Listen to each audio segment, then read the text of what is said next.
Red horse. What is the risk-free asset? I want my you red think horse. you think it's this altcoin You don't want me called to the get Federal my Reserve red dollar horse? that can just be printed out of Huh? Let's see how many there are, and its emission schedule. I just want my red horse. Don't touch Charlie's The source beer. code isn't open source, and you can't hold your own private keys like that's your risk-free asset?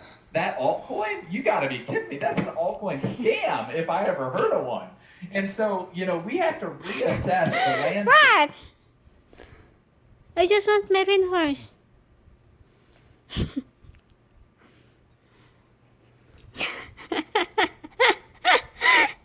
Are you protecting the red horse? Huh? Can I have it? Ah!